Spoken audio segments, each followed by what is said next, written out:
aula, a gente precisa deixá-la disponível para os outros alunos que não puderam estar aqui. Tá? Então, para os estudantes que estão nos assistindo, boa noite. A gente vai começar agora a live com a Paula Pere, bioarquiteta, que tem uma trajetória maravilhosa aí para compartilhar com a gente. E, Paula, eu vou deixar você se apresentar, né, para ser mais completo. Fica à vontade, bem-vinda, muito obrigado pela sua disponibilidade aí, viu? Obrigada a você, obrigada a todos que estão aqui presentes. Essa é a minha primeira live, eu estou um pouco ansiosa, mas eu estou super animada.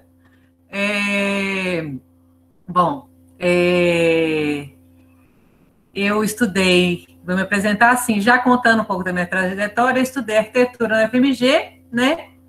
E eu formei lá, mas eu já estava meio que engajada no Rio de Janeiro.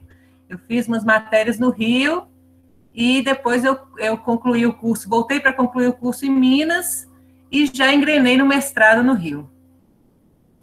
Eu trabalho com bioconstrução hoje e sempre foi assim, foi o meu sonho que eu fui atrás dele para realizar, né, que é esse sonho de trabalhar com uma arquitetura de baixo impacto ambiental, diminuindo o impacto, também com baixo custo, tentando diminuir o custo da construção.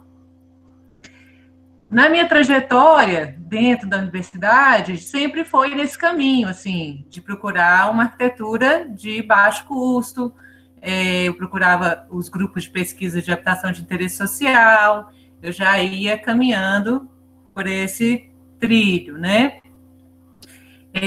Mas eu estava um pouco decepcionada, para falar a verdade, com o curso, assim, e quase desistindo, quando eu entrei para um grupo de pesquisa que me falou que eles iam fazer um curso, isso foi em 2007, de bioconstrução, que na época era ecoconstrução, ainda não tinha essa palavra, bioconstrução. E aí eu falei, nossa, isso vai ser incrível, né? Já estava super animada, vou com certeza, foi no Instituto de Permacultura da Mata Atlântica, o IPEMA.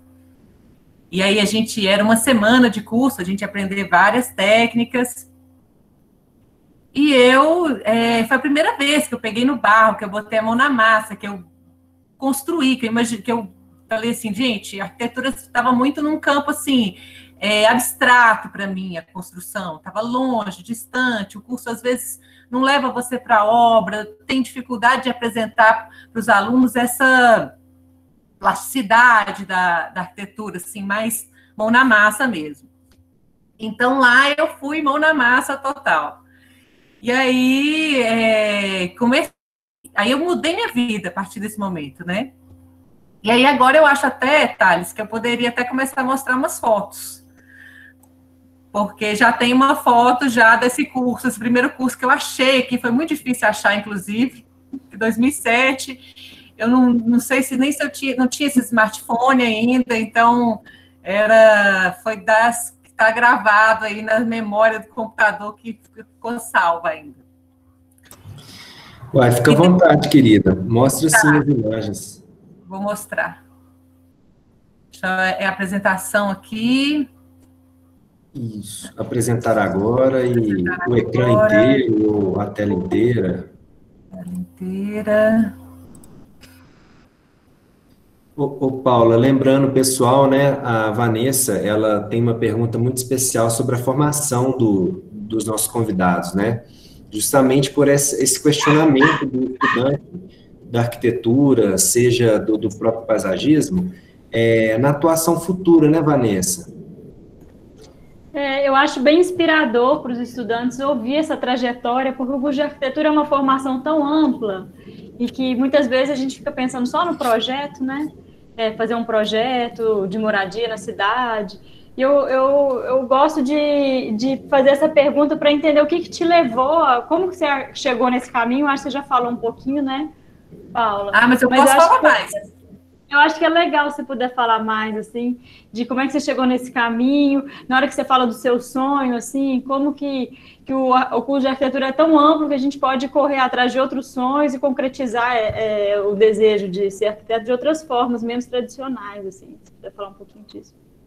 Sim, então, antes de eu abrir a apresentação, vou falar um pouquinho disso, peraí.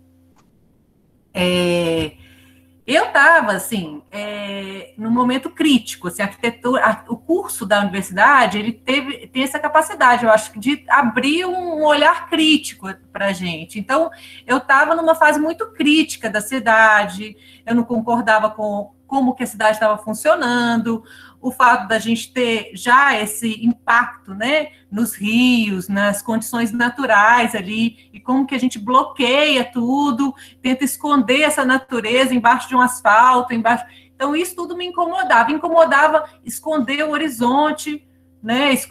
Como é que eu estou escondendo o horizonte com a quantidade de prédios enormes, e aí eu já não consigo mais ver essa linha do horizonte como ela era antes. Então, tudo isso já tinha uma crítica muito grande.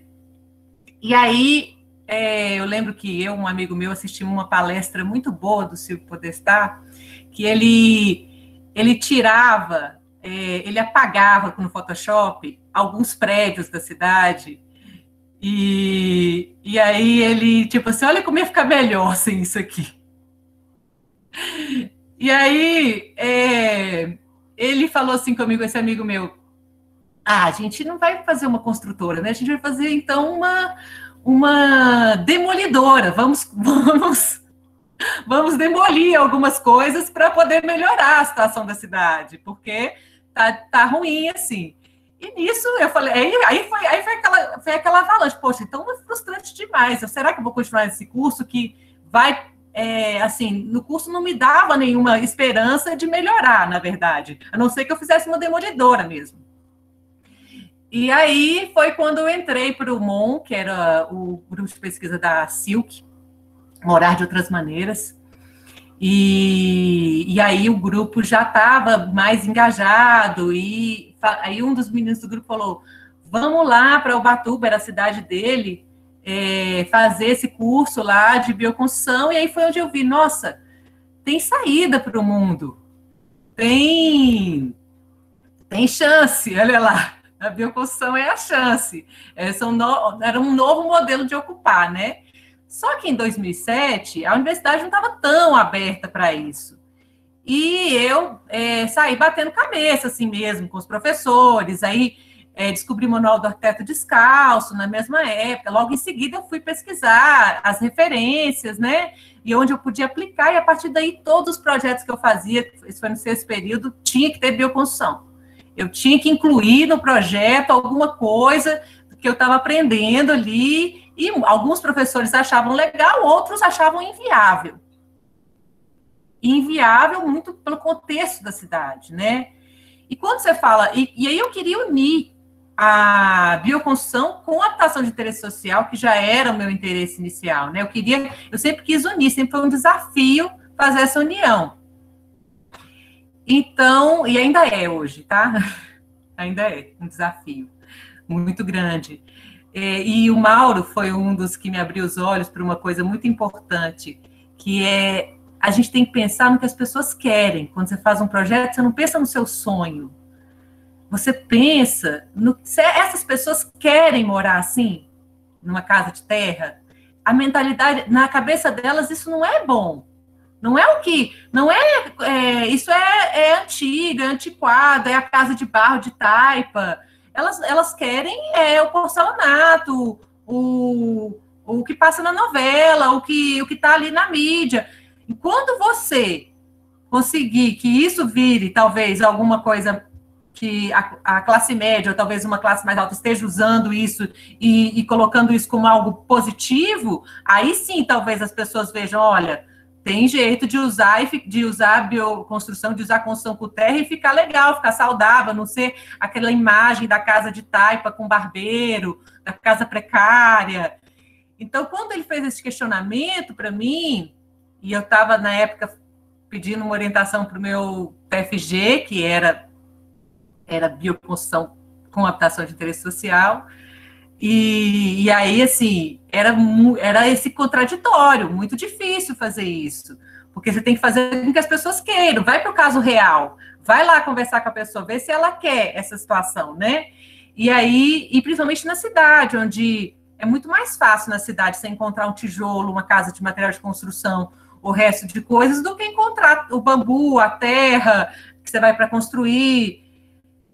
Então, assim, tudo isso foi um impasse, e aí foi um dos motivos também de eu ter procurado vir para o campo para entrar no mercado da bioconstrução e para fazer disso, para tentar viabilizar isso, né?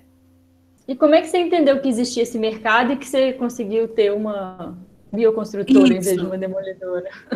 Isso, então vamos lá, eu vou mostrar as fotos, aí eu já vou falando através das fotos, que aí já tem umas coisas.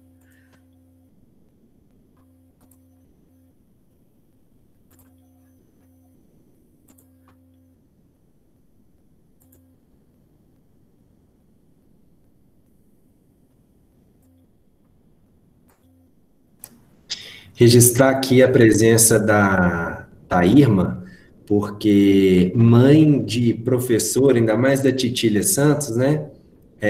A gente é um lugar de honra para nós aí. Seja bem-vinda, viu, Irma?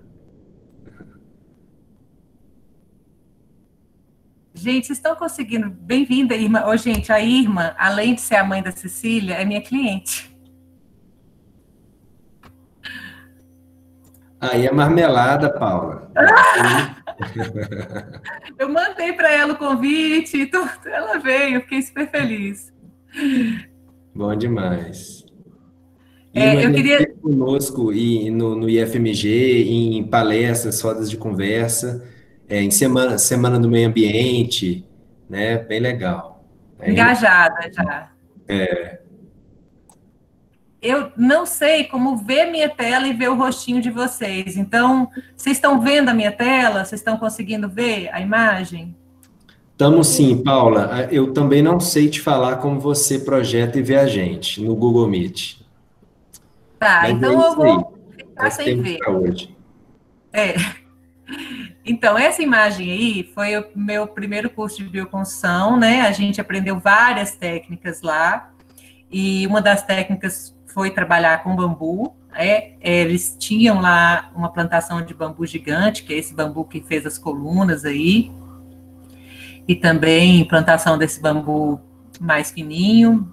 E aí, assim, a gente aprendeu pau a pique, cobre, super adobe, fizemos várias técnicas dessa mesma cabana aí que vocês estão vendo, né?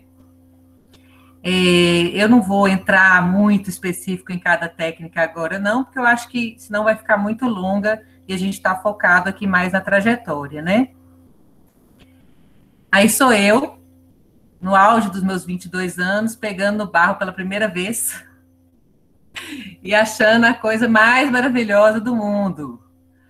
Né, sair transformada mesmo desse curso, como eu já vi gente sair daqui das vivências de bioconstrução transformados.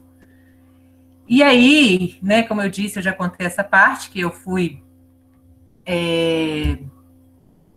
tentando aplicar isso dentro da universidade, e depois no mestrado, o meu mestrado foi em moradia na área central do Rio de Janeiro, e aí a preservação da moradia na área central do Rio de Janeiro.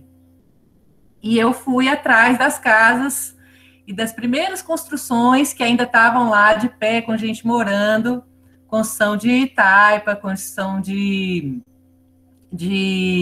tijolo de adobe, e fiz entrevista com as pessoas, e foi muito importante para mim esse momento, porque eu vi a qualidade dessas construções que ainda estavam lá funcionando, e às vezes muito melhor do que, às vezes não, são muito melhores do que os novos conjuntos habitacionais que a gente tem hoje, né? Tinha um conjunto que me marcou muito no Catete lá, que eu não achei foto dele para botar aqui, mas foi um primeiro, na época do Saturnino Brito, lá, ele foi um dos primeiros conjuntos habitacionais ali da região, e ele está lá funcionando, com o pessoal morando há muitos anos lá, e de uma qualidade, porão alto, um pé direito enorme, janelas com veneziana, essas janelas antigas que permitem a ventilação e dão privacidade para as pessoas, né? Uma casa fresca, uma casa com isolamento acústico, isolamento térmico, e no Rio de Janeiro, né? Que é um lugar super quente, bem ali no centro, né? E são casas, e tinha um quintalzinho, tinha um pátio no fundo, né? Eram 2 andares, tinha a casa de baixo e tinha o pessoal que morava em cima. Então, são tipologias que também me ajudaram a identificar como essa construção, que era uma construção já pensada nesse conforto, porque não se tinha o ventilador, não tinha o ar-condicionado, então você precisava ter esses elementos dentro da construção, senão ficava insalubre, inviável morar, né? Mas aí hoje, com a energia e essas novas tecnologias que gastam muita energia, esses lugares ficaram, as casas ficaram comprimidas, né? E às vezes até e um pouco insalubres mesmo, de tão pequenas e com o pé direito baixo e com pouca ventilação, às vezes iluminação ruim também, e pouca privacidade para as pessoas. Então, dentro no meu estudo de mestrado, eu tive contato com esse olhar, assim, que era um olhar que vai além desse conforto ambiental, era o conforto das pessoas, do aconchego das pessoas no lugar, a privacidade, a territorialidade delas, e como isso era importante considerar na hora que você está pensando numa moradia, numa habitação. E aí, já no final do mestrado, eu fui para um encontro de bioarquitetura. Foi o primeiro encontro de bioarquitetura que eles fizeram, de bioarquiteto, e aí tinha gente do mundo inteiro, e aí meus ídolos estavam lá, inclusive esse aí que está bem olhando para mim na foto, por acaso, o Gernot Mink, que inclusive tinha um livro dele lá na sala do Mauro, meu orientador, que ele, né, falou muito dele, porque ele estudou na Alemanha, e o Gernot Mink é de lá, e levou a bioconstrução para dentro da universidade também, um dos pioneiros, né? E ele estava lá, e entre outros maravilhosos, né? E foi muito emocionante para mim, foi onde eu pude ver arquitetos novos, pessoas novas, começando na área da bioconstrução, e aí eu falei, é possível, olha só, essas pessoas estão fazendo, tem gente fazendo, está acontecendo, só não está acontecendo aonde eu estou, eu tenho que ir atrás, né? Outro mestre maravilhoso foi esse pajé, que estava lá dando uma aula para a gente sobre como é a moradia deles, como é a cabana deles, né? E aí a gente fez depois uma prática, que foi essa mistura aí de técnicas que usava a tecnologia deles, da amarração das folhas, das palmeiras, com a tecnologia do adobe, do tijolo de adobe, né? E aí criamos esse ambiente aí extremamente confortável, interna. Eles fazem a diferença da bioarquitetura, às vezes, é que, e principalmente para o indígena, né, é que a moradia, ela não tem que ser uma coisa assim tão permanente. Para eles, eles descortinam e cortinam a casa, que é desamarrar e amarrar essas folhas todos os dias, e é um processo natural para eles, esse tipo de manutenção da construção, e abrir e fechar, é como descortinar mesmo, que a gente abre a janela, eles tiram as folhas e colocam de novo e amarram de novo. E é uma coisa de hábito, né? E a bioconstrução tem a ver com hábito mesmo, porque é uma mudança de hábito muito grande, e é uma transformação muito grande a bioconstrução do que a gente tem hoje na cidade. Então, eu que saí do campo, saí da cidade, vim para o campo, eu vivi essa transformação de uma forma muito intensa, né? E quando eu estou fazendo bioconstrução para as pessoas que estão saindo da cidade e indo para o campo, que é um momento que está acontecendo muito agora, dentro desse contexto da pandemia, eu percebo essa que tem que ser uma transição devagar, uma transição, muitas vezes, para a pessoa aos poucos. Às vezes a pessoa não consegue fazer uma casa totalmente... Aliás, é muito difícil fazer uma casa totalmente de bioconstrução, a gente usa muitos sistemas mistos, né? E tenta equalizar isso de acordo com a capacidade que a pessoa tem de fazer essa manutenção, a capacidade que a pessoa tem de entender esses sistemas. E então a gente tenta trabalhar, né, hoje dessa forma, assim. Algumas pessoas estão mais dispostas a fazer essa mudança, e aí querem já de cara um banheiro seco, por exemplo, que eu sempre alerto a pessoa, olha, banheiro seco, existe uma transformação aí num hábito de usar o banheiro, né? E até para um banheiro com uma fossa biológica, com saneamento ecológico, precisa ter uma reeducação para usar, para que não dê problema, né? E o banheiro seco a mesma coisa. E aí, essas mudanças de hábitos muito radicais, assim, não é para todo mundo. Então, tem que ser uma desconstrução para reconstruir aí essa nova forma de viver, de morar, né? Ô, Paula, é muito legal isso que você está falando, porque hoje eu estava lendo sobre agroecologia.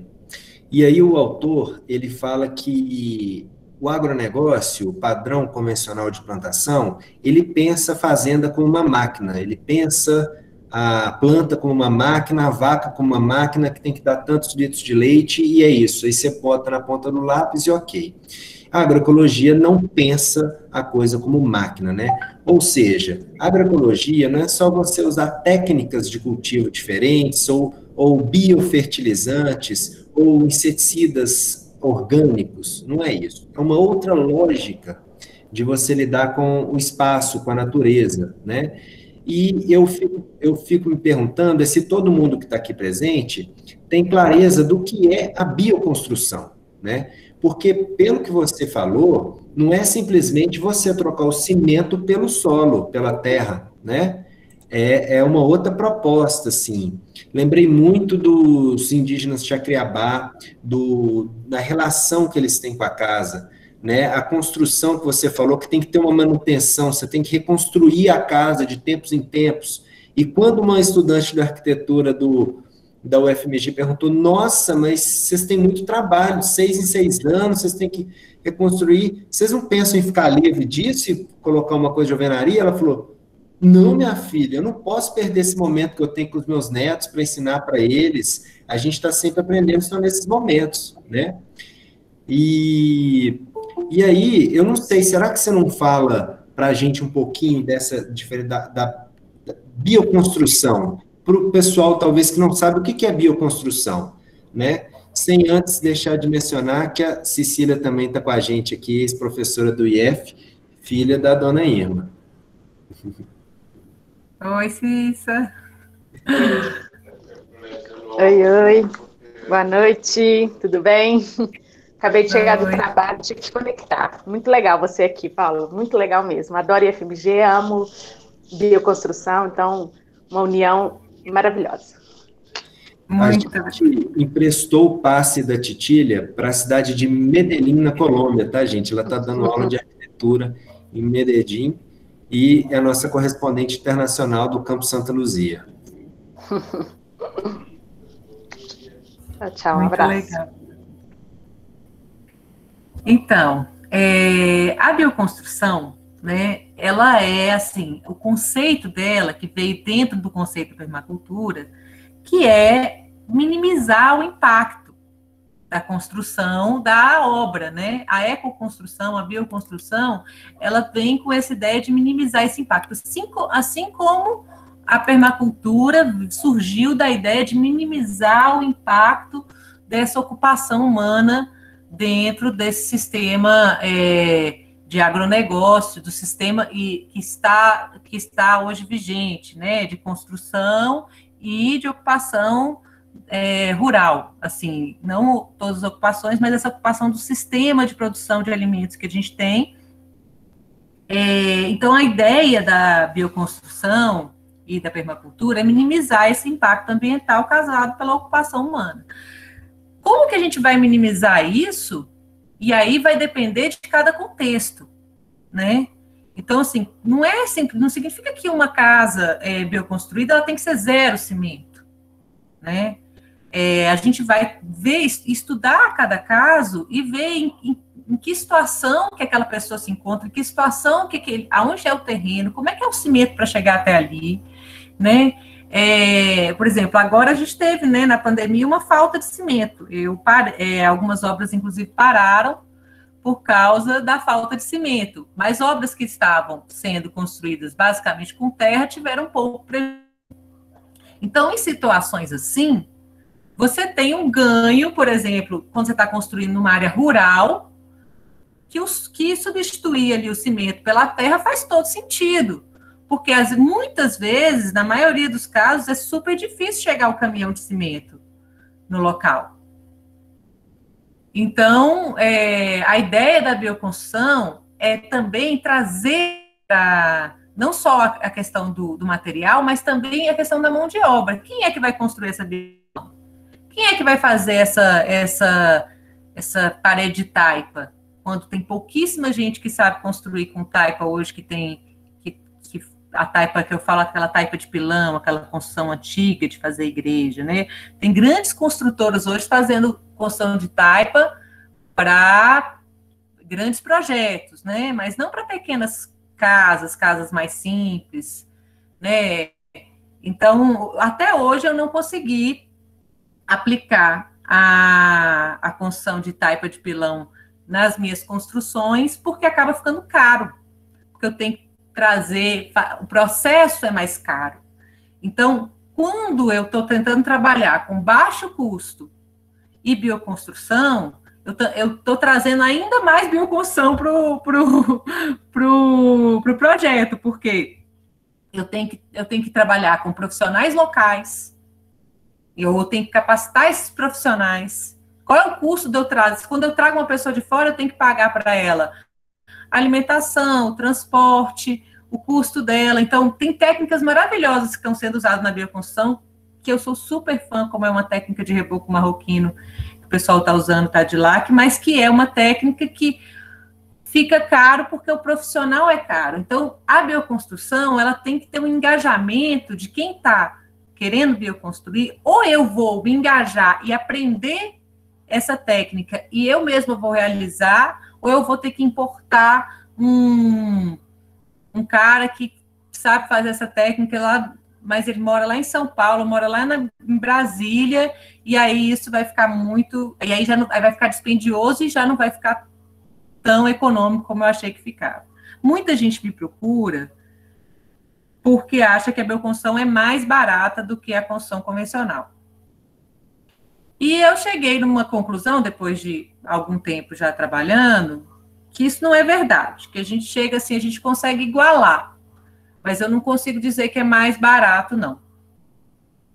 Justamente por isso, porque muitas vezes a gente tem que capacitar a mão de obra, tem que achar uma pessoa especialista naquele tipo de construção, a não ser, e aí assim, a bioconstrução, ela envolve outras questões também, como a questão do mutirão, do envolver muitas pessoas naquele processo, capacitar pessoas do local, e exatamente como o Chacriabá falou, o Índio falou, trazer essa cultura para eles, fazer esse mutirão com os filhos e todo mundo construir, faz parte do processo de bioconstruir também. Então, quando eu fiz a minha casa, e vocês vão ver algumas fotos, né? Foi um processo de muitas pessoas se reunindo para experimentar aquela técnica, para pôr a mão na massa, para fazer junto, e era assim, esse resgate, né, desse movimento de construir a própria casa, né, da autoconstrução, mas que ainda acontece no campo, né? acontece na zona rural, muito menos do que acontece na cidade, apesar de acontecer em algumas comunidades, esse resgate é que também faz parte da bioconstrução. Então, bioconstrução é esse conjunto de coisas, assim, pensar nesses processos construtivos mais limpos possíveis e usando materiais locais. Uai, querida, maravilha. Te agradeço super, né, por essa aula que você deu aí para mim agora e eu acho que para muita gente também. O pessoal está querendo ver mais fotos. Vamos. E acho que a gente poderia também falar um pouco sobre permacultura, né, para contemplar mais a forma do paisagismo, né? Sim, vai ter foto de muitas coisas aqui. Eu tô com muita foto, inclusive eu tô até com medo de não dar tempo de eu mostrar elas, tá? Porque, sei lá, são 9, 12, né? Isso. Então, vamos dar uma corridinha agora para ver se a gente contempla todo mundo. Tá, vou dar uma corridinha. Eu vou passar as fotos e vou falando, se você quiser me interromper, você vai me falando, tá? Tá, maravilha. Olha, quando eu conheci a bioconstrução, uma das técnicas que me apaixonei foi a técnica do super adobe. Né? Eu achei a ideia fantástica, a ideia de você poder, com uma técnica única, você construir uma casa da fundação até a cobertura. E aí foi uma das primeiras técnicas que eu consegui aplicar. E aí tá eu aí desenrolando um rolo de saco de ráfia, com meu pai lá no fundo, que também foi uma pessoa que comprou a ideia e resolveu fazer o escritório dele todo de super adobe. E aí essa foi minha primeira construção de super adobe. A gente fez da fundação, as paredes, e a cobertura não foi de super adobe, porque o sistema de abóbada eu ainda não sabia construir, e mesmo hoje eu não recomendo muito para o clima que a gente está, porque a bioconstrução ela tem toda essa análise, como boa arquitetura tem, que é essa análise do sistema ideal para o seu clima, para o seu ambiente, para o lugar que você está. Então, ali, nesse local, que é o sertão da Bahia, aí, que vocês estão vendo essa foto, a ideia era fazer uma construção para ele não precisar usar ar-condicionado. Tá? E aí a gente conseguiu, a gente fez essa construção, usando a ideia dessa inércia térmica que essa largura de parede proporciona com essa terra aqui. E aí, quando ela demora para esquentar e também demora para esfriar, né? Ô, Paula, o pessoal, tem gente que não sabe o que é o super adobe. O super adobe é uma técnica de terra ensacada. Você enche aqui esse saco que eu estava desenrolando com terra e vem com pilão, vai pilando aqui, pressionando essa terra, e aí esse saco ele funciona como se fosse uma forma. É uma ideia parecida com a ideia da taipa, que é a técnica antiga de se fazer as igrejas, só que em vez de fazer aquela forma de madeira grande, que você vai pilando, depois vai subir na forma, você usa o saco no lugar da forma. Esse saco é aquele saco de ração que as pessoas que vendem, ele é um material sintético, né? Mas ele, com o tempo, para fazer o reboco, você tem que desfazer um pouco esse saco e rebocar depois.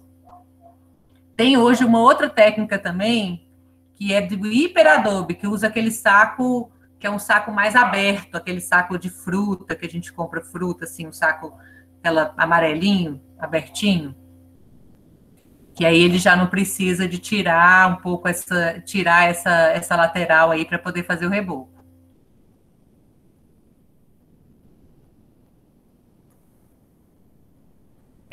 Aí aqui é uma foto também das primeiras experiências que a gente fez, assim, de fazer o pau a pique aqui já no sítio, né?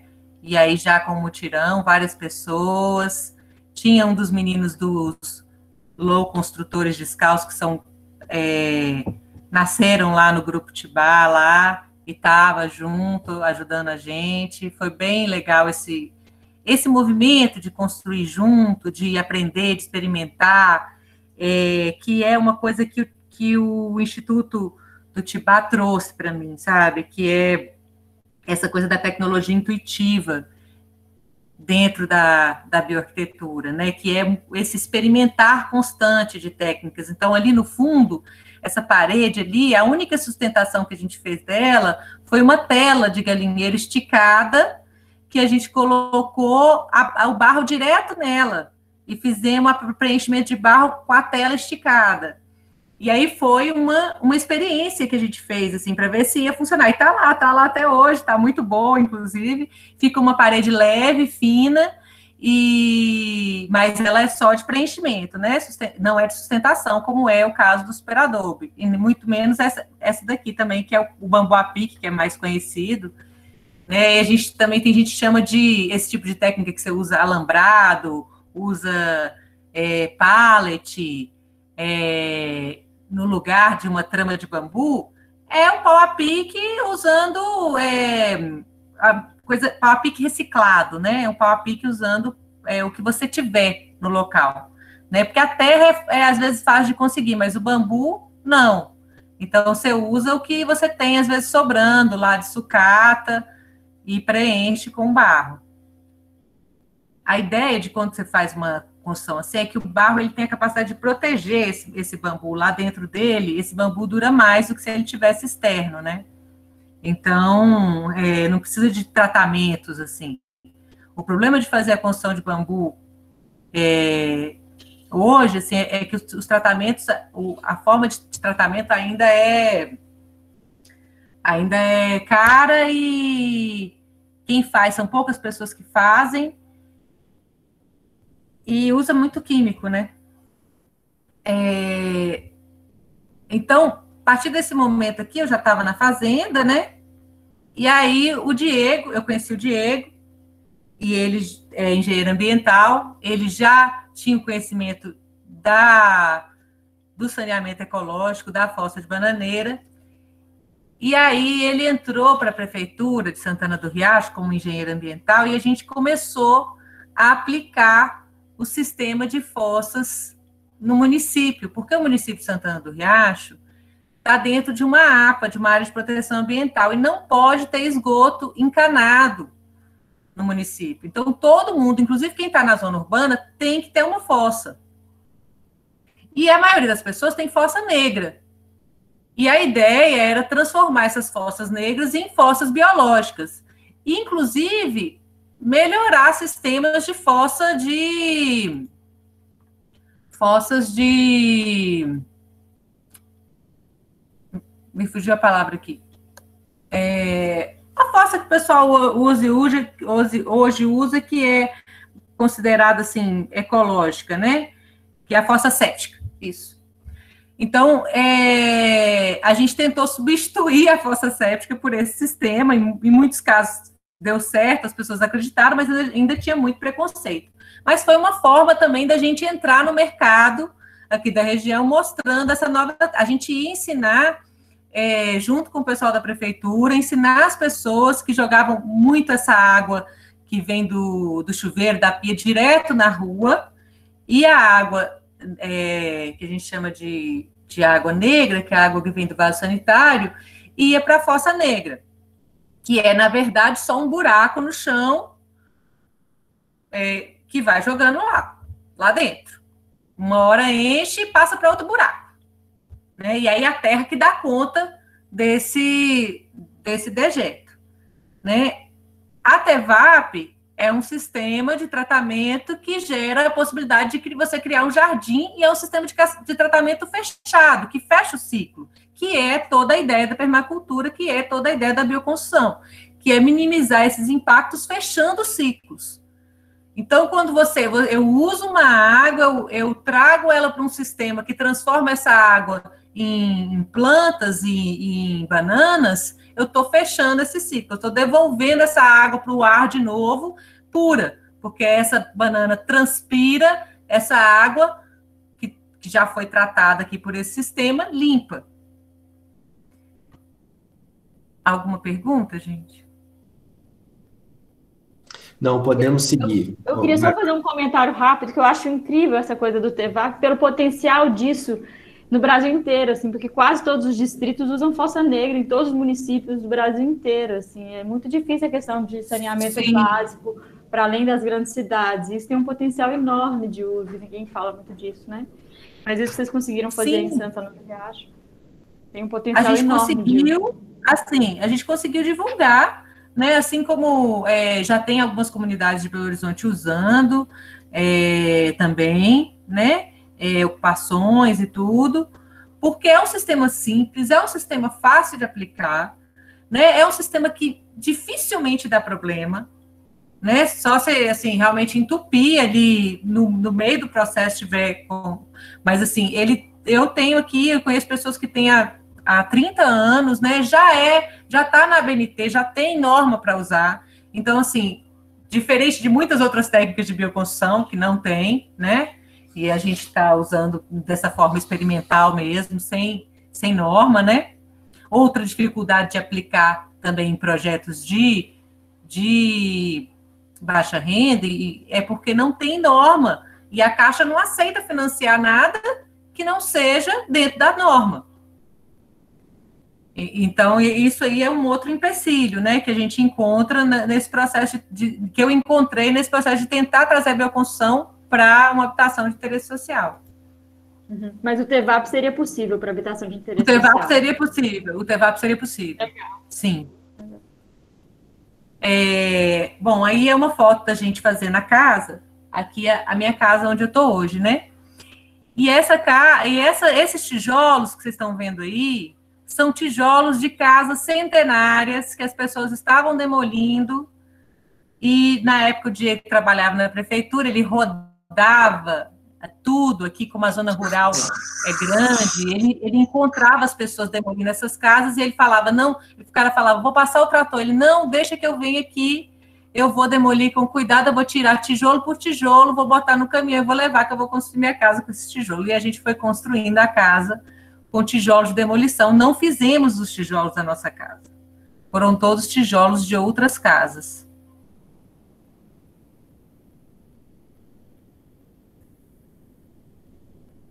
Isso aí a gente fez uma técnica de taipa, que também foi uma experiência nova para todo mundo ali, fazer uma das paredes a gente resolveu fazer como uma forma de experimentar essa técnica, né? Taipa de pilão, aqui você põe a terra aqui dentro e vai pilando usando a forma de madeira, né? Depois você desenforma. Isso aí é uma terra que é uma terra branca, né, que muita gente chama que é a tabatinga, que é aquela argila branca, que eu estou mostrando aqui porque a gente usou essa terra para fazer a tinta da parte interna da casa, que a gente queria uma casa mais clara, queria pintar com tinta de terra, mas queria uma tinta clara. E usa muito essa terra aqui na região para barrear fogão de lenha, mas não usa a cola, né? E aí a gente foi pesquisando e descobriu essa mistura da água, a terra e um pouquinho de cola, e fizemos a tinta da casa e pintamos a casa com essa tinta. E depois fizemos outras pinturas, do lado de fora ficou com uma tinta, com uma cor da terra, que era a terra que a gente encontrava no chão mesmo, né? E do ladinho da nossa casa, com a terra que ficava bem do lado, ficou tudo uma coisa só, mais uniforme. E do lado de dentro, essa terra branca, que é uma terra que a gente acha mais em fundo de rio, e aí já não é tão fácil de encontrar. Essa aí é uma foto da minha parede de janelas aqui, de janelas de demolição, que é uma outra forma de diminuir o impacto, né, da nossa ocupação, é usar material de demolição. A minha casa praticamente é toda de material de demolição, né? E aí você encontra material de muita qualidade, madeira de lei mesmo, e ainda com vidro. Então eu não gastei nem o vidro, porque já as janelas estavam todas com vidro. Eu substituí um ou outro, assim, que quebrou no trajeto, né? Aí uma foto de uma amiga minha que veio aqui, essa foto ficou tão linda, eu quis mostrar a minha varanda, que tem uma janelinha para a cozinha. E aqui a nossa primeira horta, em frente à casa, né? Pense já nos processos, já a gente fez curso de agroecologia, o Diego fez curso com o Ernest de agrofloresta, né? E aí a gente foi tentando aplicar os sistemas que a gente aprendeu aqui, né? Isso é uma flor de cenoura, para quem nunca viu, né? E aí eu também nunca tinha visto, tirei a foto e depois comecei a usar a cenoura de forma ornamental também. A cenoura que ficava no campo dava flor, dava semente, que eu também podia usar a semente, reutilizar essa semente, né? Que é uma coisa que é difícil de fazer. Você ter um plantio, que é um plantio para venda, né? Um plantio comercial, que era a nossa intenção inicialmente, e ainda produzir a própria semente, né? Então, era um desafio conseguir fazer isso, assim. Aí, mais uma segunda parte da construção da casa, uma das delícias de construir com terra é que as crianças podem participar e vira uma construção sem medo de machucar ali a criança com cimento, com cal, com alguma coisa tóxica, né? A gente fazendo uma pintura, eu fazendo uma tinta de terra roxa, que eu achei uma terra roxa para pintar o quarto da Yara. Finalização da segunda etapa da casa. A gente fez a casa em 2 etapas, porque a gente não tinha dinheiro de fazer tudo de uma vez, né? Então, eu fiz primeiro a sala, a cozinha, os banheiros, e depois eu fiz os quartos. Né? E eu ainda construo assim para muita gente, porque muita gente não tem como fazer a casa toda de uma vez, e aí vai fazendo aos poucos. E aí começaram a vir os voluntários, esse casal é um casal que estava viajando de bicicleta na América Latina, e aí traziam também muitas trocas, muito conhecimento, e a gente ia trocando. Muito legal essa experiência de receber pessoas e trocar, que é uma coisa também que eu acredito que faz parte do movimento da bioconstrução, né? Essa troca. Aí, eu queria falar um pouco, né, dessa nossa primeira horta, assim. Eu, como arquiteta, queria fazer uma horta muito linda, e com mandalas, com um movimento nos canteiros, que fizesse esse paisagismo comestível, né, que na época eu nem sabia, que nem tinha esse termo, assim. Mas a primeira que a gente fez, que foi essa, né, foi primeiro movimento de construir os canteiros e tal, foi legal, mas na hora de fazer a manutenção e a troca de culturas desses canteiros já foi mais complicado, e aí foi difícil eu convencer o Diego que queria fazer um plantio comercial, né, que a gente teria que fazer, que a gente ia fazer todos os canteiros assim, com mandalas e círculos e tudo. E essas formas mais orgânicas. Mas,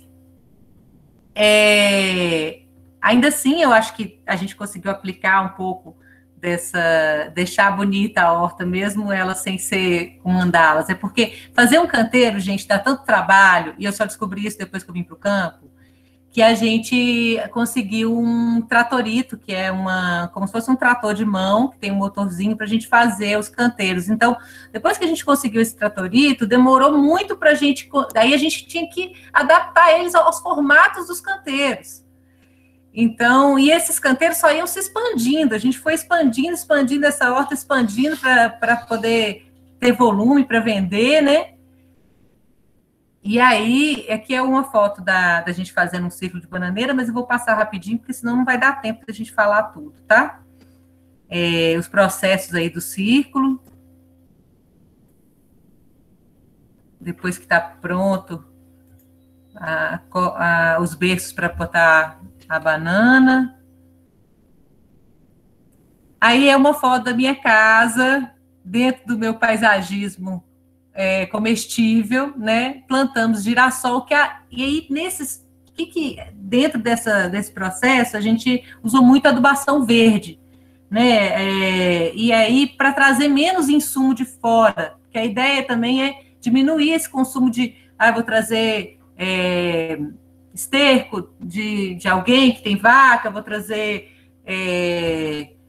outras coisas que vai ficando caro também o processo de agricultura, se você vai trazendo muito insumo de fora. Então, a ideia de plantar adubo verde, e o girassol é uma adubação verde, é bem essa, assim, de trazer para o solo o nutriente que aquela planta pode trazer. Então, para esse girassol dar certo como adubação verde, a gente tem que cortar ele antes dele dar semente.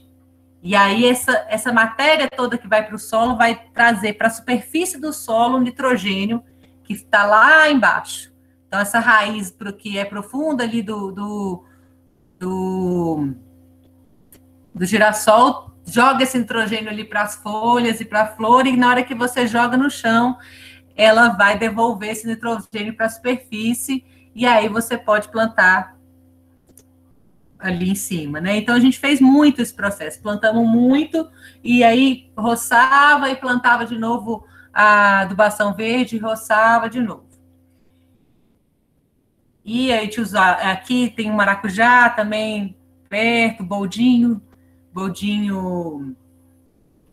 aquele boldinho ornamental, mas que também é medicinal.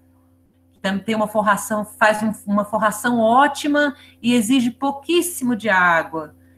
E aí, como a gente tá no cerrado, e a gente tem épocas de seca, né, muito prolongadas, então eu sempre pensava investir nesse tipo de plantação que exigia pouca irrigação, principalmente perto de casa. A gente guardava mais irrigação para a horta, né? Aí já é uma horta linear, sem mandala, mas com muita folha grande, folha colorida, cada folha num tom, que eu acho que também já dá para usar isso bem legal. Aí tem couve, tem brócolis, ali atrás é alho poró, onde tem uns alfaces mais altos pendoando ali. Às vezes vinha um pessoal aqui e falava assim, ai, mas vocês deixaram pendoar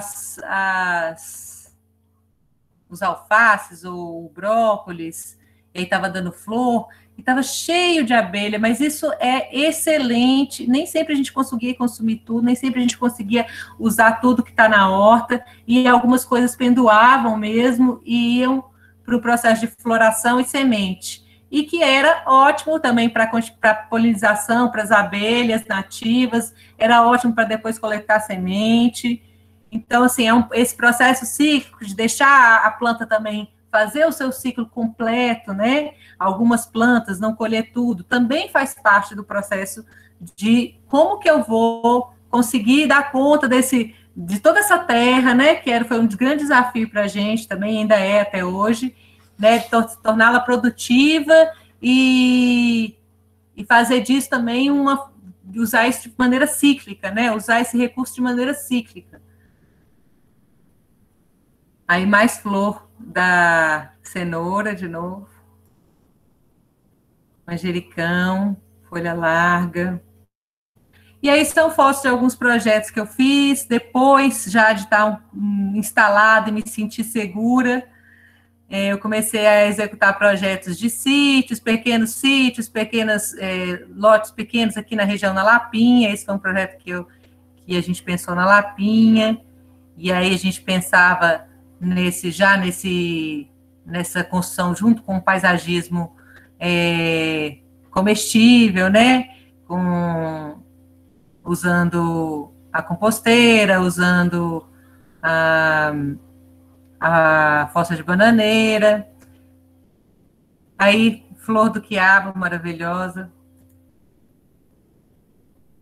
E aí a gente ia estudando, né? Fazia vários estudos de como reutilizar a água, fazer essa água transitar, fazer um percurso com a água dentro do lote, né? Fazer com que essa água que eu estou trazendo de fora volte para a terra de maneira limpa, né?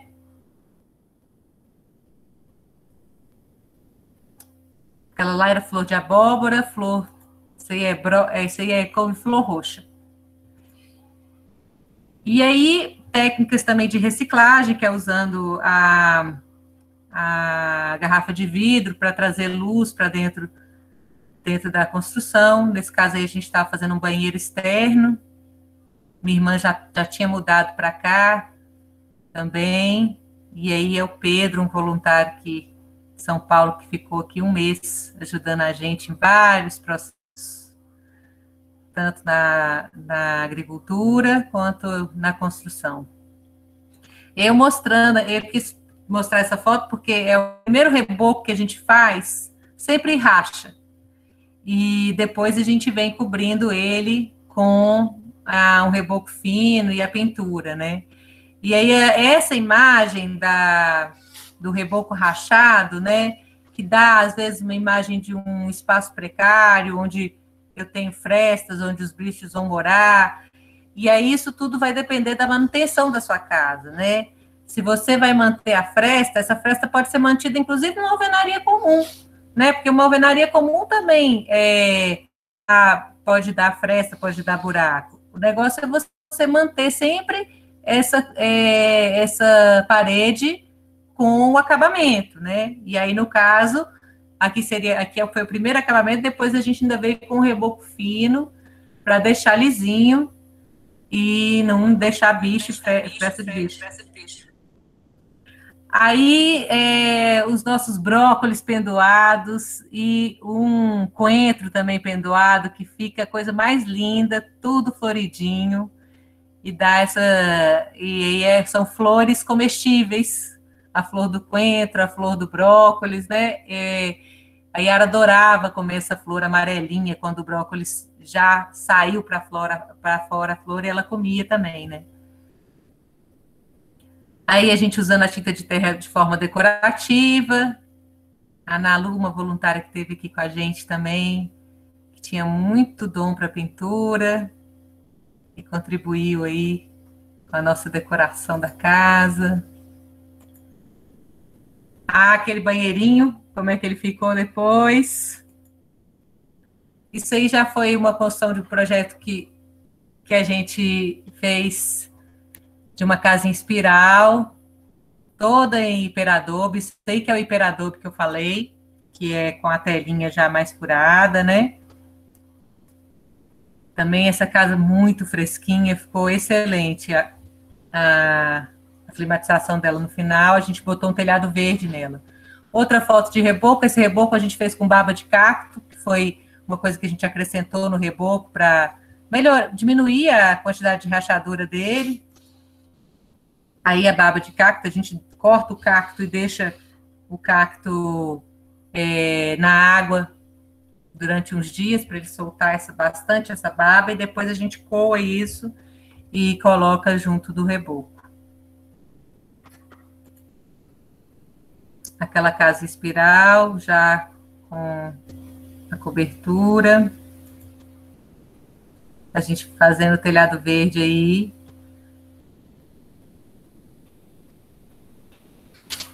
Aí o processo do telhado verde, né, com a impermeabilização com a lona, drenagem. Aí já tem um videozinho já com o telhado já com as placas de grama. Não gosto muito de usar a placa de grama. O meu aqui eu coloquei um boldinho, porque ele é bem resistente, e não precisa ficar regando, né? Não tem pouca manutenção. Aí a gente adicionou umas clarabóias nesse telhado para melhorar a iluminação da sala e do corredor e do banheiro lá também.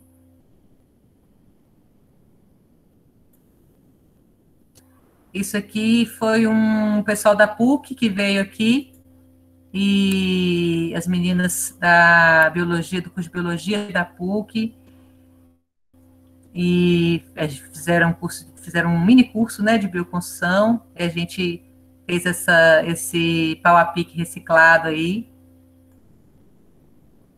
Mais girassol na parede de janela de demolição.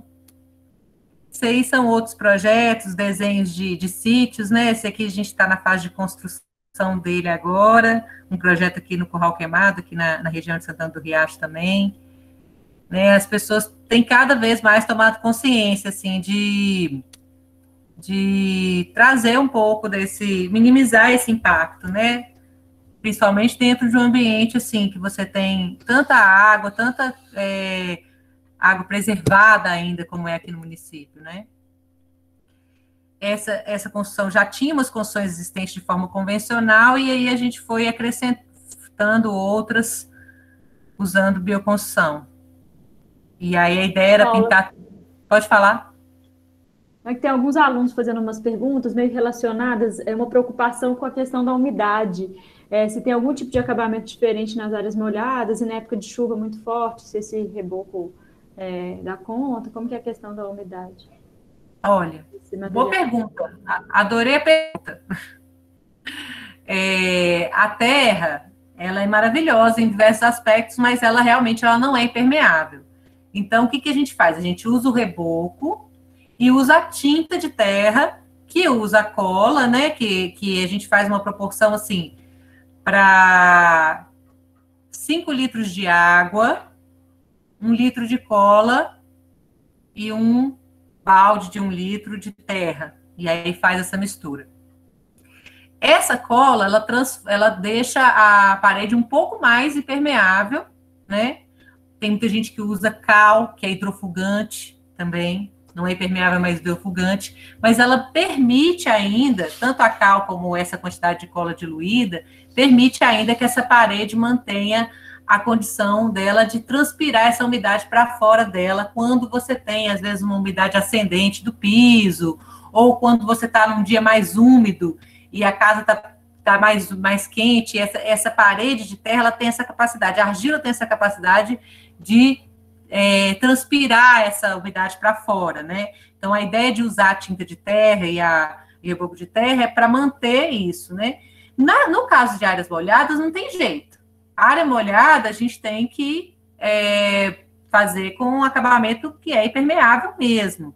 E aí, muitas vezes, eu escolho fazer com alvenaria convencional, com tijolo cerâmico e acabamento de cerâmica mesmo, ou pedra, ou resina, e resina acrílica, alguma coisa que aguente mesmo uma quantidade de água, que é no caso de chuveiro, banheiro, cozinha, né? Essas áreas a gente acaba colocando um acabamento. Eu faço cozinha também com tijolo de adobe, acabamento de terra, mas eu tenho que colocar na parte interna um reboco de cimento e um acabamento impermeável, não tem jeito, né? Se vai ser cimento queimado com resina, ou até o Tadilac, que é esse reboco marroquino, que precisa ser feito em cima de uma área que vai ser impermeável mesmo, que seria um cimento, né? Então, nessas áreas que recebem... E o ideal, nas paredes externas, onde vai receber chuva, é ter a proteção do telhado, do beiral, né? E aí, aconteceu uma vez aqui em casa, de eu ter uma chuva de lado, de granizo, que danificou a minha pintura. Porque a chuva, normalmente, danificou a pintura, e aí eu só fiz repintar. Eu nem cheguei a refazer reboco, não. E em casos que você tem a água pingando e rebatendo nessa parede, na parte mais baixa dessa parede, como o ideal é fazer uma proteção dessa parede mais baixa aí, que está em contato com o solo, mais próxima do solo, ou com pedra, ou começar essa parede mais alta, né? E fazer a proteção dessa pingadeira com calha, né? Recolher essa água, para essa água não ficar respingando e pingando na parede, né? Porque realmente ela vai danificando essa parede com o tempo. E a parede de terra, às vezes demora de você ver que essa umidade está entrando para dentro. Porque vai pingando ali, ela vai puxando, só que ela não aparece aquelas manchas, né? Ela vai demorar para ela começar a amolecer e soltar esse reboco. Então, tem que tomar esse cuidado mesmo de proteger a parte mais baixa da parede, que está mais próxima do solo, e recolher essa água que vem do telhado. Respondi, gente? Sim, foi ótimo, obrigada.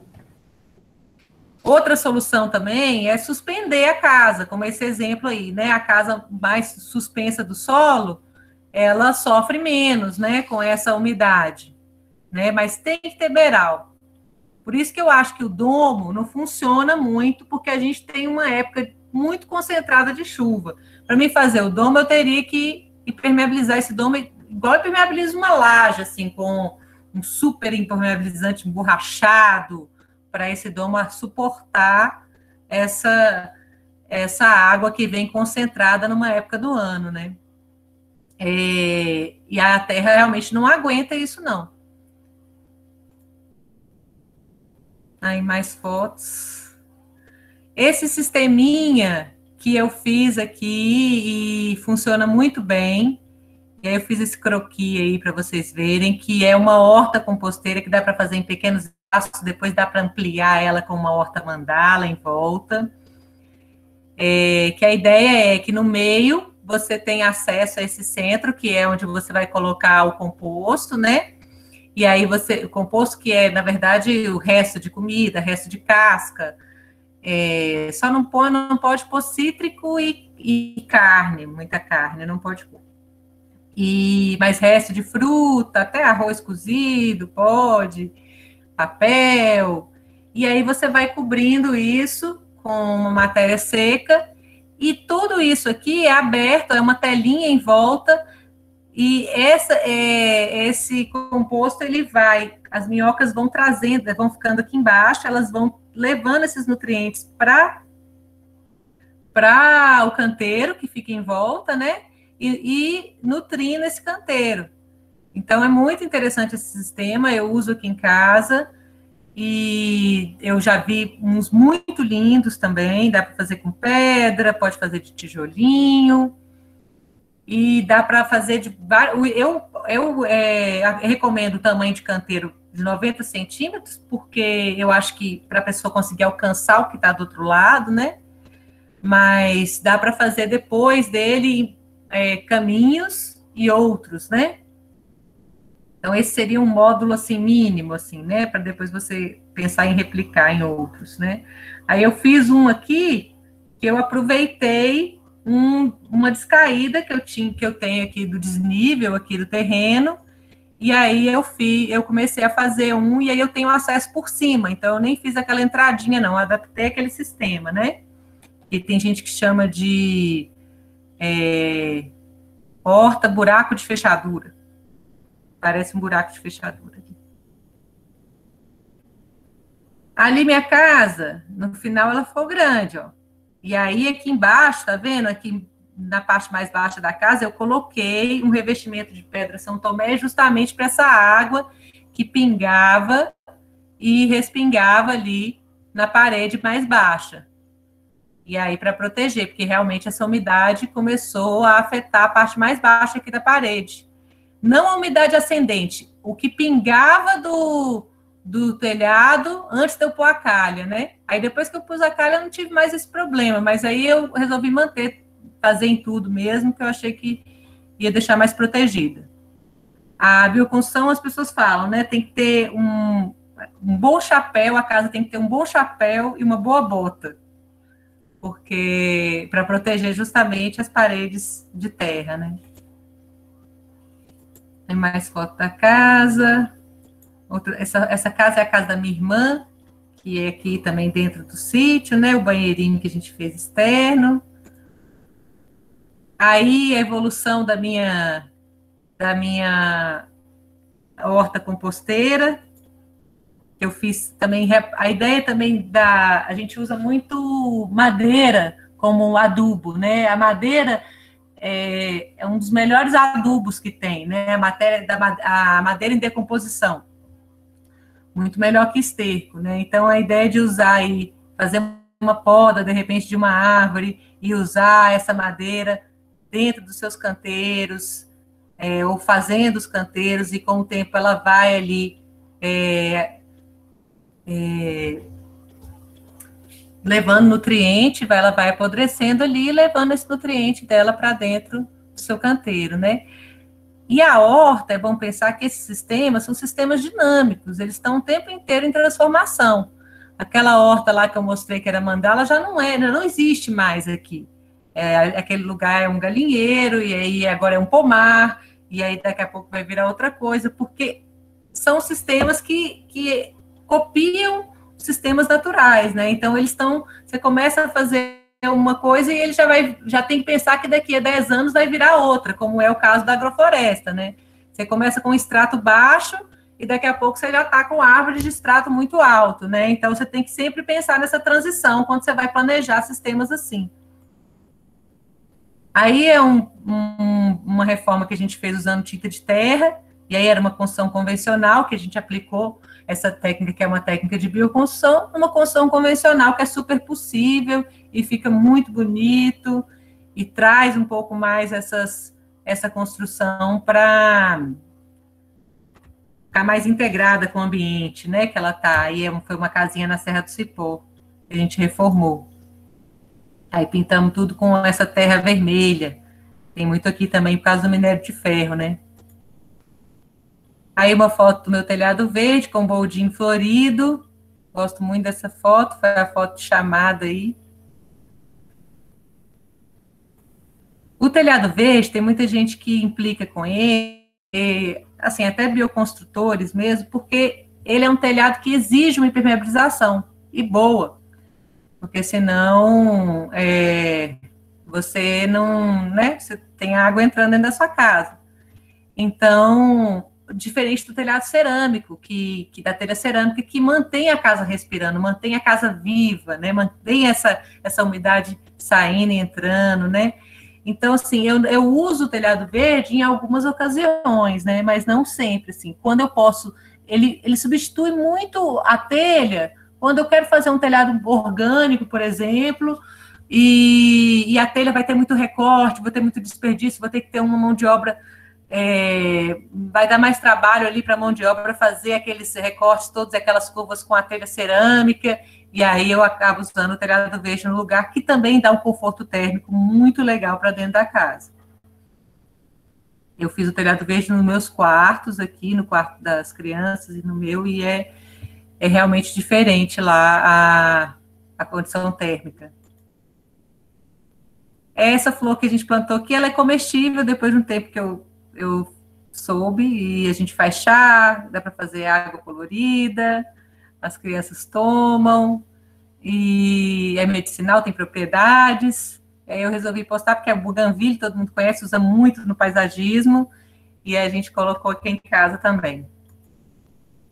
Aí mais foto da tinta de terra. E aí são projetos que eu fiz aqui na região, tentando minimizar custo, né? Aqui nesse caso a gente usou, por exemplo, uma telha, que é uma telha de fibrocimento, que era a mais barata que tinha, e que tem, né, hoje para construir, que necessita de pouca estrutura de madeira. E aí é um dos casos que eu queria usar de exemplo, que às vezes nem sempre você vai usar o material mais ecológico, mas naquele caso é o melhor material para aquela família, é o melhor material para aquela situação, você vai economizar madeira com aquele material, então, e aquele material é duradouro. Então, a bioconstrução também tem que levar em consideração isso, né?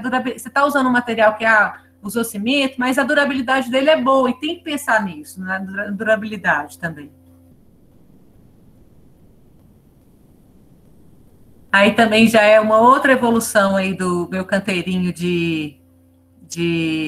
ali no meio está a composteira, e aí tem muitas coisas em volta, couve, coentro, abóbora, deu uma abóbora linda, grande esse canteiro, e é pequenininho demais, é impressionante a biodiversidade que a gente é capaz de criar, manjericão, tem de tudo aí, tomate, agora está cheio de tomate lá. Aí é um exemplo também de tinta de terra com parede, com as garrafas, essa parede é de alvenaria comum, mas aí a gente usou as garrafas, a alvenaria comum que eu chamo a tijolo cerâmico furado, né? E aí a gente usou as garrafas e a tinta de terra para minimizar o impacto desse caso, né? Aí uma fotinha do meu telhado verde. Aí a gente tinha acabado de fazer uma reforma nele. Telhado verde é uma coisa que não dá para economizar. E esse primeiro que a gente fez tentou fazer do material mais econômico, reutilizando coisas, e aí a gente viu que não funcionou muito bem, a gente teve que reformá-lo, né? Isso é importante frisar, que o telhado verde tem que ser com lona boa mesmo, lona cara, usar o bidim, não usa papelão, o papelão atraiu, no meu caso, cupim, o cupim cortou a lona e aí vazou.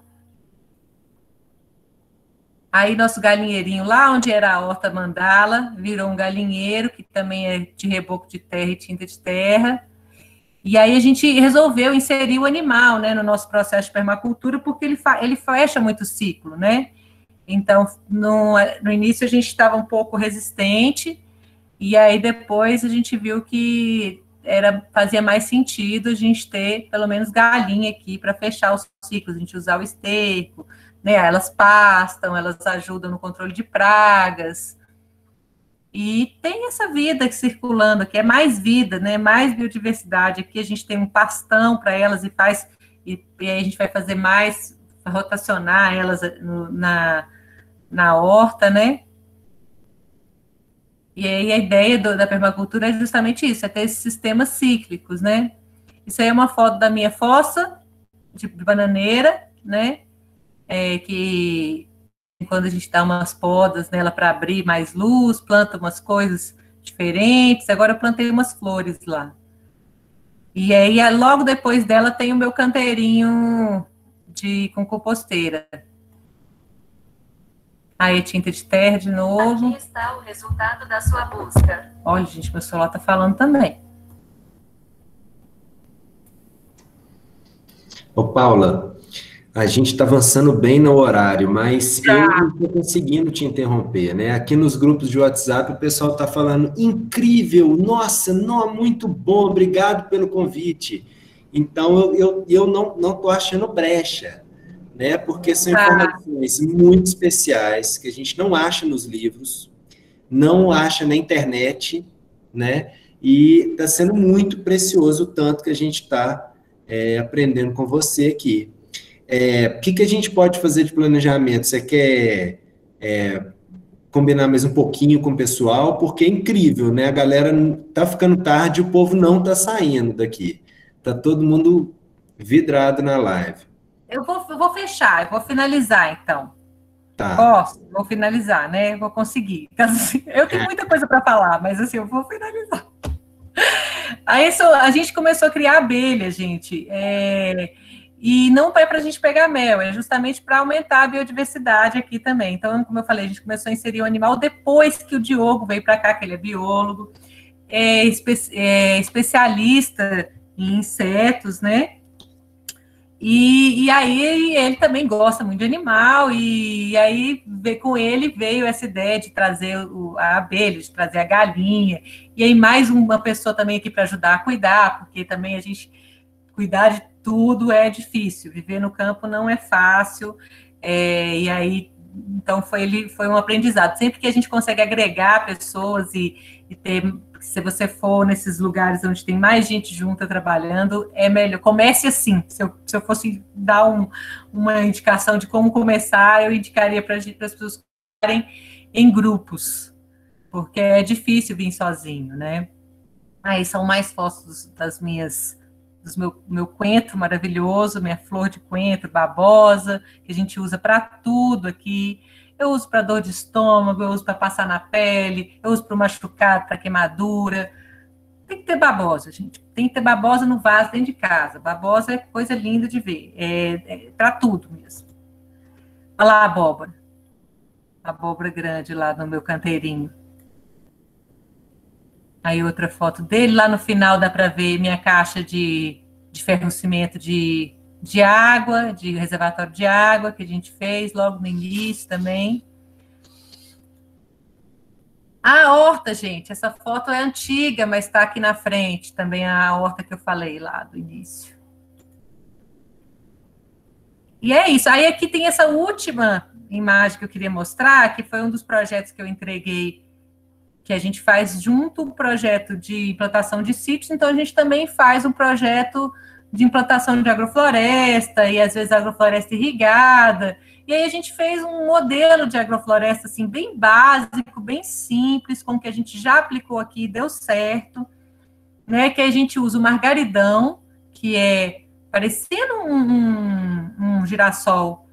Vai aparecer foto dele, eu vou falar o que é. Usa ele como adubação dessa matéria para adubar essa agrofloresta. Aí depois a gente vem com uma linha que vai intercalando banana, uma frutífera e abóbora. E aí essas abóboras vão estar no extrato mais baixo, mais no início dessa agrofloresta, depois elas vão, já não vai ter mais sol para elas, então elas não vão dar tanto. Uma linha de mandioca, outra linha de margaridão, e vai intercalando as linhas. Quando esse margaridão flore, a gente corta ele, joga ele no pé dessas outras plantas, e aí ele rebrota todo de novo. É como se fosse um mato, né? A gente só roça e joga aquele, é o adubo para essas plantas, e aí vai ciclando. E aí a ideia, assim, a gente tem, em alguns casos, essa linha de irrigação, mas nem sempre é necessário, né? Dependendo do lugar e do tipo de planta que você for colocar, né? A gente sempre indica para a pessoa plantar agrofloresta em época de chuva, né? Plantar as mudas em época de chuva para elas pegarem, porque no início da vida a planta precisa de muita água.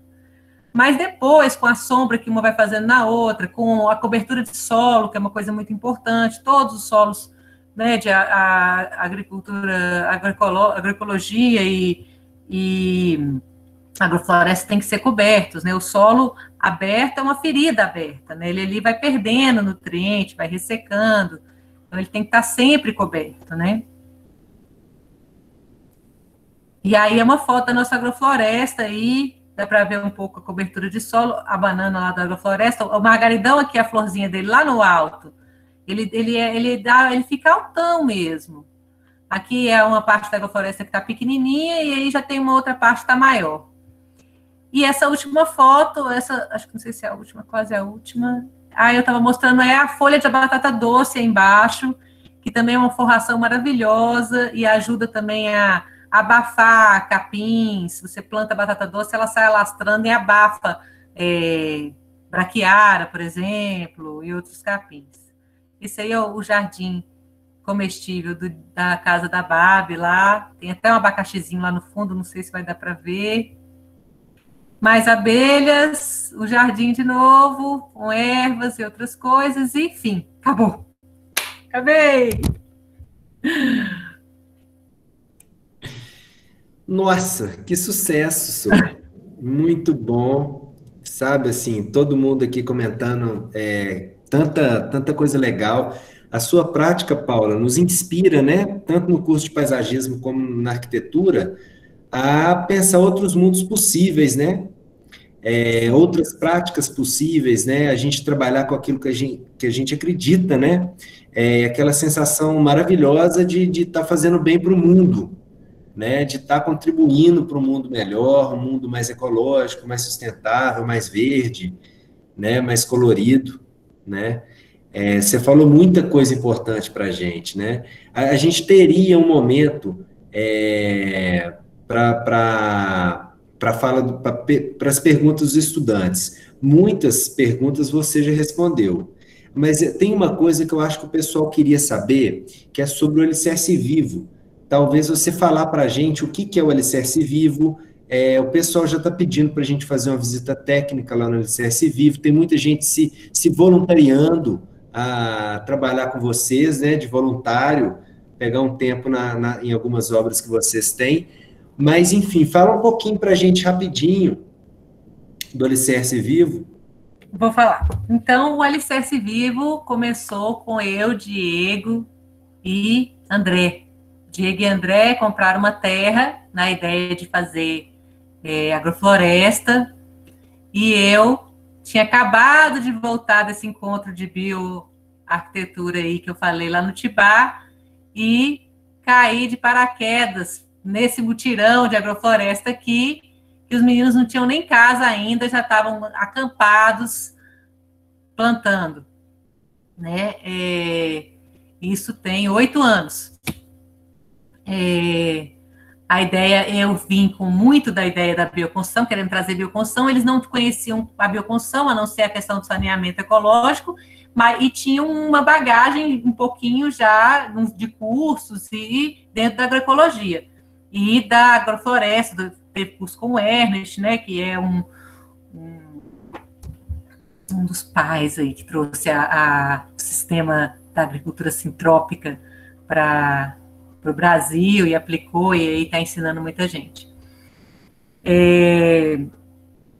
Mas aí a gente começou com essa ideia de fazer um lugar experimentar essas técnicas todas que a gente tinha aprendido, aplicar, e transformar num lugar que a gente pudesse também fazer uma educação através da permacultura, né? Levar, ou seja, trazendo pessoas para cá, ou levando o que a gente está aprendendo para fora daqui. Então, a ideia sempre foi um pouco essa, né? E aí a gente trabalhou um tempo com semente crioulas e fazia muito esse intercâmbio de receber pessoas. E isso foi e é muito rico para a gente, mesmo, assim. E aí o alicerce foi crescendo, a gente foi crescendo aqui. O André não está mais morando aqui, a casinha dele está aqui, ele foi para a Serra do Cipó. A gente passou algumas dificuldades, e não foi fácil, com a agricultura. Tentamos viver de agricultura, não deu certo, porque a gente mora longe mesmo, dá 3 horas de BH, uma estrada de terra ruim, e aí a gente ia com essas compras todas, com essas cestas prontas, a gente queria fazer o sistema do início ao fim, da semente até entregar na mão do cliente lá, né, de quem vai, do consumidor. Esse era o sonho de Diego, e eu abracei também, né, essa coisa da agricultura. Mas o carro quebrou numa dessas, e aí a gente não tinha o dinheiro para pagar o carro, a conserto. Aí a gente faliu, né? Mas a gente continuava com o sistema aqui interno. A gente faliu na agricultura, faliu nesse sistema da agricultura. Eu estava com um bebezinho pequeno. O Diogo deu a real para a gente. O Diogo falou, cara, não tem jeito a gente continuar assim. Não está funcionando. A gente está no limite sempre. A gente não tem o dinheiro para manutenção do carro. Então, não vai funcionar. Nós vamos ter que ir para outro sistema, né? E aí foi onde eu falei, não, então, eu ainda continuava com os meus projetos paralelos, a bioconstrução eu fazia paralelo, mas ainda não era uma coisa de todo mundo, né? E aí veio a construção da Babi, a minha irmã, e aí eu fui construir a casa dela, e a gente, construindo a casa dela, a gente fez as vivências de fazer os adobos aqui, as pessoas vieram, e aí a gente começou a trazer mais a bioconstrução para dentro do Alicerce Vivo, para essa experimentação mais coletiva, e aí eu falei assim, não, é isso, vislumbrei isso, vamos mexer com bioconstrução e vamos fazer uma bioconstrutora mesmo, vamos levar isso para as pessoas e construir nos lugares, e aí a gente vai conseguir viver disso, eu consigo, continuando aqui no home office, né, a gente vai conseguir viver disso aqui. A Babi é designer, ela fez a nossa logo, fez esse folheto aí, que é essa cartilha explicando a fossa de bananeira, o ciclo de bananeira. Então, assim, todo mundo tem sua contribuição aqui, né, que está dentro desse sistema. O André foi trabalhar lá no mercadinho da Serra do Cipó, que é um mercadinho de produtores locais, né? A gente se envolveu e se engajou com a comunidade. A gente era da Associação de Produtores Rurais, tentava levar sempre o que a gente, né, fazer essa troca com as pessoas de lá, fazer os mutirões de plantio também com o pessoal que fazia parte da Associação de Produtores Rurais. Então, do mesmo jeito que a gente tentou trazer gente de fora, fez isso, né, trouxe gente de fora, a gente também fazia esse intercâmbio, trazia esse conhecimento para o pessoal daqui. E isso foi crescendo, né? O mercadinho está aí com vários produtores da região colocando coisas lá, e a gente foi desenvolvendo aqui paralelo, saímos da Associação de Produtores Rurais e fomos desenvolvendo aqui de paralelo o nosso projeto do Alicerce Vivo, que é essa ecovila que a gente montou, que recebia. Hoje, com a pandemia, a gente está parado e não sabe quando que vai voltar, né? Mas eu tenho a intenção ainda de pensar em cursos online, em levar esse conhecimento para fora daqui de alguma maneira, né? E também quando abrir mais quando a gente conseguir uma vacina de repente, e isso está mais tranquilo, mudar as condições, a gente voltar a receber aqui.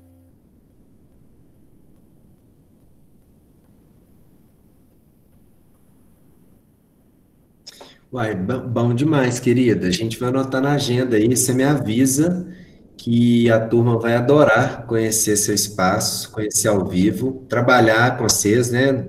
Dentro do possível. Pessoal, foi maravilhoso. Eu pergunto se alguém tem aí uma pergunta assim que não vai dormir se não conseguir fazer para a Paula. É que a gente avançou bem, né, Paula? Ah, eu esqueci de falar uma coisa. Sim. Então, dentro dessa coisa do curso, de falar mais sobre isso, a gente abriu um novo canal, que é o Bioarquitetar, que é né, dentro dessa perspectiva. E aí, quem quiser fazer pergunta, pode me fazer pergunta lá, que é um canal do Instagram ainda, mas quem sabe vai ser um canal do YouTube.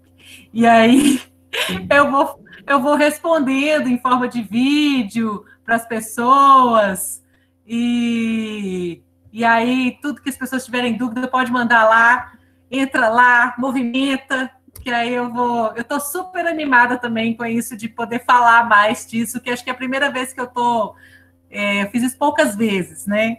E aí eu estou feliz com o retorno também de vocês. Querida, maravilha. Aí saiu uma pergunta aí do Cristiano. Posso colocar os galhos do margaridão nos vasos? Posso colocar nos vasos para brotar, para rebrotar, é isso? Eu nunca fiz essa experiência, tá? De botar no... Eu pego o galho do margaridão e coloco direto na terra. A gente planta assim. A gente corta ele e, igual a amora, planta de estaca, né? A amora também é uma coisa ótima para plantar, para fazer isso. Ô, Paula, eu pensei também, não sei se o Cristiano estava perguntando a respeito da adubação verde, os galhos do margaridão, sei lá, como cobertura do solo que vai repor o nitrogênio dos vasos. Funcionaria? Funcionaria. Só que assim, se ele estiver no vaso, ele não vai pegar nutriente do vaso, ele tem que estar na terra. Aí ele vai pegar o nutriente que está lá embaixo dessa terra, no subsolo, ali para baixo dessa primeira camada que a gente remete, né? E aí vai trazer para a superfície. Aí dali, se você tirar e colocar no seu vaso, aí sim. Mas se você botar o margaridão num vaso com terra comum, e aí dali ele não vai conseguir tirar muita coisa, né? Vai tirar o que já tiver no vaso. Entendi. Ele faz um trânsito do nitrogênio. Ele faz o trânsito, Ah, entendi. Uai, bom demais, querido. Gente, obrigado pela presença de vocês, né, que tornou essa noite aí mais iluminada nossa. Super obrigado, Paula, por ter derramado o seu axé aí na gente, como diz o mestre João, nosso mestre de capoeira.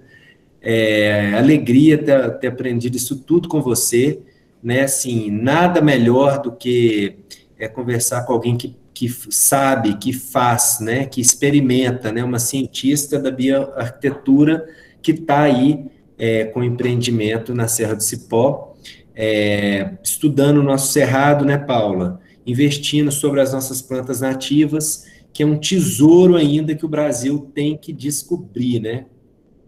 Nossas plantas nativas e os seus benefícios para o solo, na alimentação e tudo, né? Eu acho que foi um prato cheio para todo mundo, né, gente? Tanto na arquitetura, como no design, como no paisagismo. E só agradecer. Eu queria agradecer também. Dizer que eu aprendi tanto, que foi super inspirador. Acho que para os meninos de todos os cursos, assim, foi muito massa. Muito obrigada. Ai, que bom. Estou muito feliz. Eu agradeço demais por poder estar aqui. Muito obrigada, Thales, pelo convite. Parabéns, Paula. Foi maravilhoso te ver. Aprendi muito aqui contigo. Vamos fazer umas parcerias aqui para a gente construir novos construtores. Com certeza. Fiquei emocionado e orgulhoso de ver. Ivani está aqui também. Então, acho que é o momento do professor, o momento de ápice do professor, é quando ele vê que o aluno foi adiante, ele aprende com o aluno. Ah, gratidão. Obrigada, Mauro. Obrigada, Ivani. Gente, que gracinha, o Mauro foi seu professor, né? Seu orientador. Sim. Meu mestre. Que bom, pessoal. Lembrando que a live foi gravada e eu vou disponibilizar esse link nos ambientes de aprendizagem nosso lá no Moodle, do IFMG, e estava até pensando com a Paula da gente publicar ele no YouTube. A gente vai fazer isso, mas com link aberto, né, para que outras pessoas tenham acesso e não só os estudantes do IFMG, né, já que é um material de muito interesse público, né, Paula? Sim, eu tenho interesse nessa gravação também. Se eu puder ter. Então tá, eu gravo sim, vou interromper aqui agora, né, para também a gente não cansar a turma que vai escutar a gente depois,